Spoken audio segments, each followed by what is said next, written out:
அன்பார்ந்தவர்களே, பர்சனாலிட்டி டெவலப்மெண்ட்டுக்கு ஒரு மேனுவல் இந்த உலகத்தில் இருக்குன்னா அது திருக்குறள். எங்கெங்கேயோ போய் பார்க்குறோம். அமெரிக்காவில் போய் படிக்கலாமா MBA, இல்லை ஃபிலிப்பீன்ஸில் போய் படிக்கலாமா, இல்லை இங்கிலாண்டில் போய் படிக்கலாமா, இல்லை ஜப்பானில் போய் வேலை கற்றுக்கலாமா, இதெல்லாம் சொல்கிறோம். தேவையே இல்லை. நம்ம கையிலேயே இருக்குது திருக்குறள்.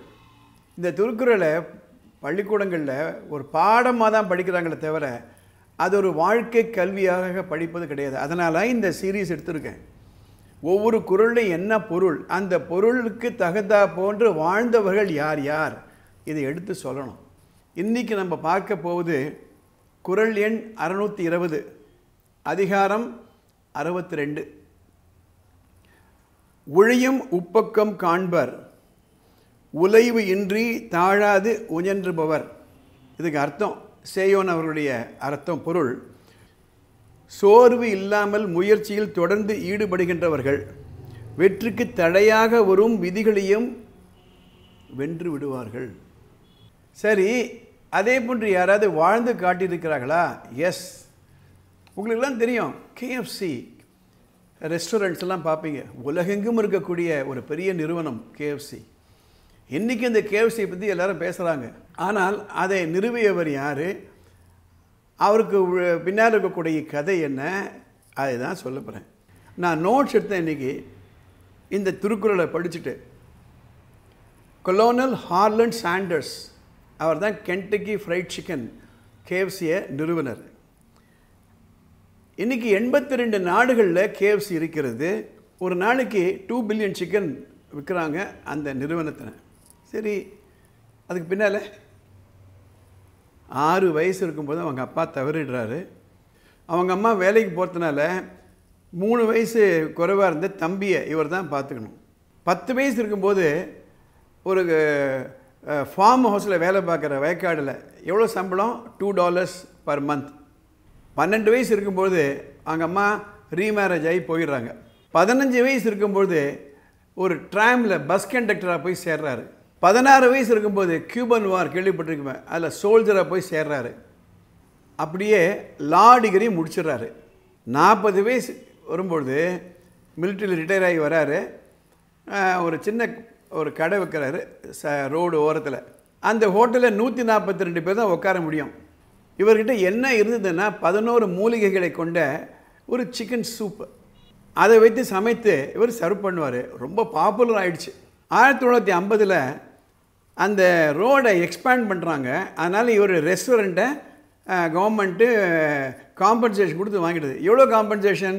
$105. இவ்வளோ நாள் ஒர்க் பண்ணி அவருக்கு கிடைத்தது $105. அப்போது அவர்கிட்ட என்ன இருந்தது? 11 மூலிகைகளை கொண்ட ஒரு சிக்கன் சூப், $105. 2 வருஷம் வெயிட் பண்ணுறாரு. அந்த சிக்கன் சூப் ரெசிபி எடுத்துகிட்டு ஒவ்வொரு ஹோட்டலாக இப்போ கதவு தட்டுறாரு ரெஸ்டாரண்ட்டாக. இவர் என்ன சொல்கிறாரு, எங்கள் சிக்கன் சூப் ரெசிபியை யூஸ் பண்ணிக்கோங்க, ஒவ்வொரு சிக்கன் நீங்கள் விற்றீங்களானாலும் $1 எனக்கு கொடுங்க. என்ன, எங்கள் சிக்கன் உங்களுடைய ரெசிபி, அதுக்கு $1 உங்களுக்கு, வேறு வேலை பாருங்கள் அப்படின்னுறாங்க. 65 வயசு ஆனவர் இந்த தன்னுடைய ரெசிபியை விற்க ஆரம்பிக்கிறாரு. 1000 ரெஸ்டாரண்ட்டுக்கு போகிறாங்க, 1000 பேர் இல்லைன்னுறாங்க, வாங்க மாட்டேன்னுறாங்க. 1001வது ரெஸ்டாரண்ட் இவருடைய அந்த ரெசிப்பியை வாங்குகிறாங்க. இவர் என்ன செய்கிறாரு, தன்னுடைய ஒரு பெரிய காரு, அந்த காரில் இந்த ரெசிபியை வச்சுப்பார். ஒவ்வொரு ஊராக போவார்.